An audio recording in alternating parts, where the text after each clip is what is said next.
श्री शिव महापुराण का रुद्र संहिता का 5वां अध्याय। सुत जी बोले, हे शौनक, जब नारद जी ने इस प्रकार कहकर भगवान अंतर्ध्यान हो गए, तब नारद जी भी मृत्यु लोक में आकर शिव के लिंगों का दर्शन करने लगे। इस प्रकार भुक्ति मुक्ति देने वाले अनेकों शिवलिंगों के दर्शन किए। वहाँ जब उन रुद्रगणों ने नारद जी को देखा तो वे दोनों गण अपने शाप की मुक्ति के लिए उनके पास आकर चरणों में गिर पड़े और बोले, हे मुनिनाथ, आप हम पर प्रसन्न होकर हमारा उद्धार करें। नारद जी बोले, हे रुद्रगणों, उस समय शिव इच्छा से मेरी बुद्धि भ्रष्ट हो चुकी थी, इसीलिए मैंने मोहवश होकर आप लोगों को श्राप दे डाला। किंतु मेरा वचन कभी मिथ्या नहीं हो सकता, परंतु अब मैं तुम्हें उस शाप से मुक्त होने के लिए उपाय बताता हूँ, उसे सुनो।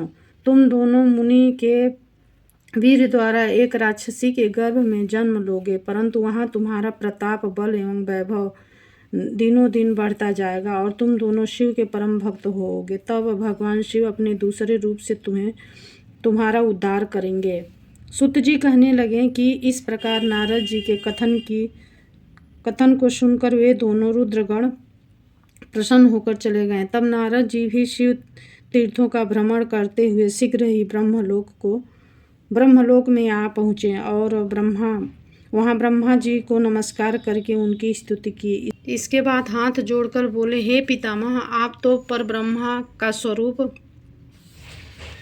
भली भांति जानते हो। आपकी कृपा द्वारा ही मैंने भी विष्णु भगवान के स्वरूप को समझा था, परंतु शिव तत्व को मैं नहीं सुन सका। अतः अब मैं शिव पूजन एवं उनके प्रत्येक सुंदर चरित्रों को सुनना चाहता हूँ। वे शिव सृष्टि के आदि में किस रूप से रहते हैं तथा सृष्टि के मध्य में उनकी कैसी लीला होती है, और अंत में अर्थात प्रलय काल में वे सदाशिव महेश्वर कहाँ निवास करते हैं। वे सदाशिव किस प्रकार प्रसन्न होते हैं और वे प्रसन्न होने पर क्या क्या प्रदान करते हैं।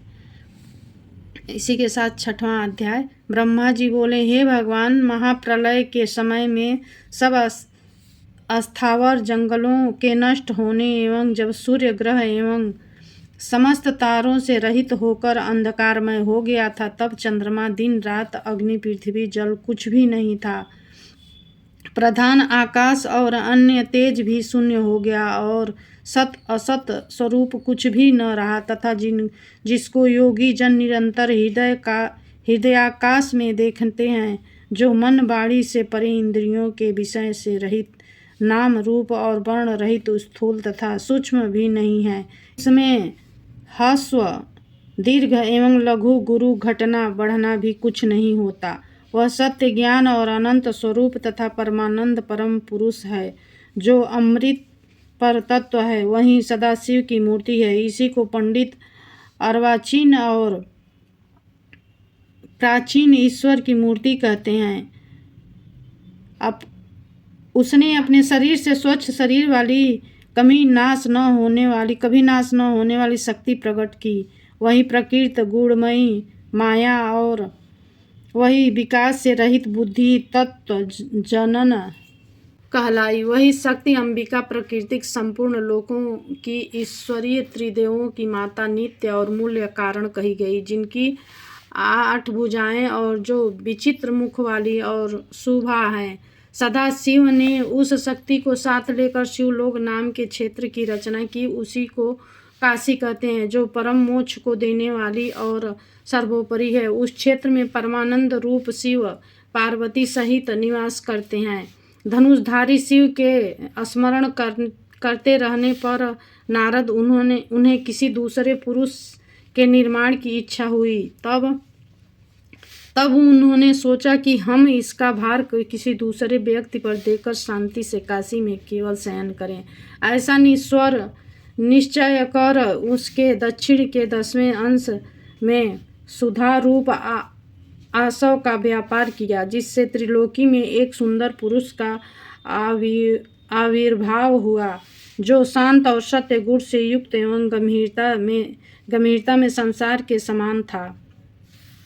तब उस अजय पुरुष ने प्रकट होकर परमेश्वर शंभु को भी प्रणाम कर कहा कि हे स्वामिन, मेरा नाम कहकर मेरे कर्मों को भी तो कहिए। यह सुनकर भगवान शिव हंसकर बोले कि सर्वत्र व्यापक होने से जगत में तुम्हारा विष्णु नाम प्रसिद्ध होगा। ऐसा कहकर शंकर जी ने अपने मार्ग से वेदों को दिया। तब अच्युत ने शिव जी को नमस्कार करके महान तप किया और शिव जी अंतर्ध्यान हो गए। विष्णु ने दिव्य 12 वर्ष तक तप किया, किंतु तब से लेकर अब तक उन्होंने अपने मनोरथ कल्याणकारी शिव जी का कभी दर्शन नहीं पाया। जब उन्हें इसकी चिंता हुई तो शिव जी से यह शुभ वाणी उत्पन्न की कि तुम अपने मनोरथ रूप कल्याणकारी शिव जी का पुनः तप करो। तब विष्णु भगवान ने पुनः बहुत दिनों तक तप किया। तत्पश्चात शिव जी की माया से विष्णु जी के शरीर में अनेक प्रकार की जल धाराएं निकली और वह सब जल शून्य से व्याप्त होकर फिर ब्रह्मरूप हो गया, जिसके स्पर्श से समस्त पाप नष्ट हो जाते हैं। तत्पश्चात विष्णु जी हार कर प्रसन्नतापूर्वक बहुत काल तक मोहित हुए और स्वयं ही उस जल पर सो गए। तभी से उनका नाम नारायण हो गया और तभी से उन महात्मा से सब तत्वों की उत्पत्ति हुई, फिर उसका विस्तार हुआ। पहले प्रकृति से महान और महान से 3 गुण उत्पन्न हुए, फिर उसने 3 गुण और भेद वाला अहंकार उत्पन्न हुआ।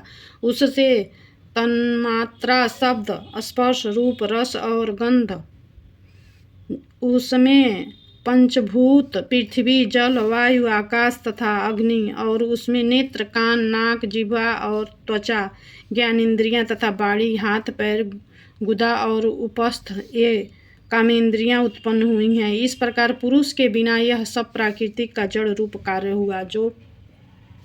जो सब तत्व शिव जी की इच्छा से 24 प्रकार के हैं, ये सब एकत्र होकर ब्रह्म रूप जल में सो रहे हैं।